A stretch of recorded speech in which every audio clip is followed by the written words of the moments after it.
किस वीडियो में पढ़ने वाले हैं हम जो आपका यहाँ पर भक्ति काल किसे कहते हैं, उसकी परिभाषा इस तरह से आपको समझाऊंगा कि आपको यहीं पर याद हो जाए और आप अच्छे से इसे कवर कर सकोगे।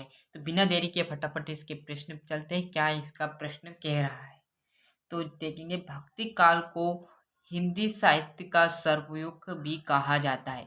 मतलब जो हमारे भक्ति काल है उसे क्या कहा जाता है, एक और स्वर्ग मतलब स्वर्ग का युग किसे कहा जाता है, भक्ति। मतलब आप भक्ति करोगे श्री राम की या किसी की भी, तो आप कहाँ पर पहुंच जाओगे, स्वर्ग पहुंच जाओगे। यही देख लीजिए, भक्ति काल को हिंदी साहित्य का सर्वयुग भी कहा जाता है क्योंकि इस काल में हमें बहुत अच्छे अच्छे ग्रंथ मिले हैं।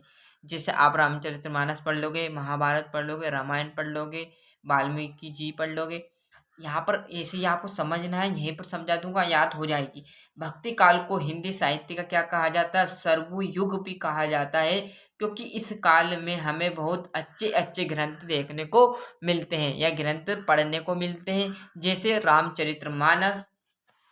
आगे देखेंगे और क्या है, इसे पूर्व मध्यकाल के नाम से जाना जाता। मतलब जो आपका भक्ति काल है उसे क्या नाम से जाना जाता था, मध्यकाल के नाम से किसे जाना जाता था। एक नंबर में भी आपसे यहाँ पर पूछ सकता है कि मध्यकाल का एक और नाम क्या है, या भक्ति काल को पहले किस नाम से पुकारा जाता था। तो आपका आ जाएगा मध्यकाल। क्लियर, एक नंबर ऐसा भी पूछ सकता है क्योंकि आपको 90 से ऊपर बनानी है।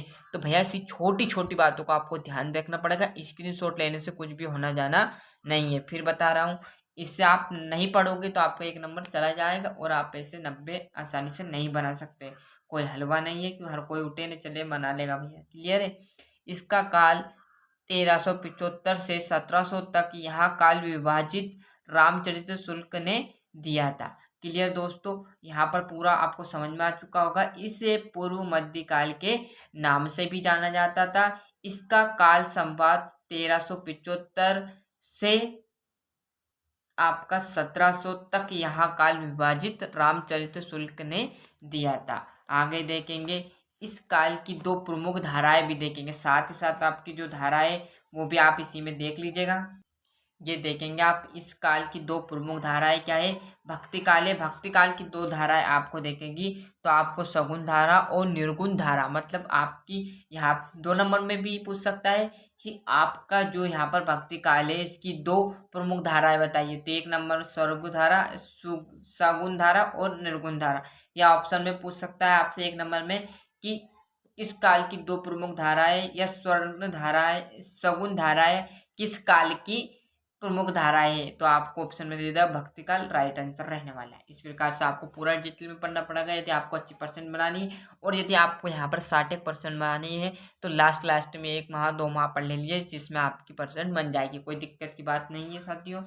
देखोगे सगुण धारा में तो राम भक्ति शाखा और कृष्ण भक्ति आ जाएगी सगुण में धारा में। और निर्गुण आप देखोगे, निर्गुण में देखोगे तो ज्ञान श्री शाखा और प्रेम श्री शाखा। ये देख लीजिए अच्छे से। यहाँ पर मैंने आपको जो यहाँ पर भक्ति काल है उसकी डेफिनेशन, साथ ही साथ उसे पहले किस नाम से जाना जाता था और कब से कब तक चला तथा किसने कहा ये बताया है। साथ ही साथ जो यहाँ पर इस काल की दो प्रमुख धाराएं भी बताई थी उसके अंदर भी डिटेल में पढ़ाया है। तो अच्छे से भक्ति काल का स्क्रीनशॉट ले लीजिए और साथ ही साथ चैनल पर नए हो तो सब्सक्राइब के साथ साथ नोटिफिकेशन ऑन करते चलिएगा। मिलते साथियों इसके अगले वीडियो में, जब तक के लिए आपको अच्छे से मेहनत करनी है। और यदि किसी भी सब्जेक्ट में आपको दिक्कत हो तो बेझिझक होकर उसके कमेंट कीजिए, उसका आंसर आपको इसी चैनल पर प्रोवाइड करा दिया जाएगा। इस चैनल का उद्देश्य यही है कि हम इस चैनल पर तुम आए हो तो यहाँ से कुछ ना कुछ हमारे द्वारा ऐसा सीख के जाए जिससे आपकी जो परसेंट है उसमें बढ़ोतरी हो, 1 या 2% की बढ़ोतरी होगी। यही हमारे चैनल का मुख्य उद्देश्य है। तो साथियों मिलते हैं इसके अगले वीडियो में, जब तक के लिए अच्छे से मेहनत कीजिए और अच्छे से पढ़ते रहिए।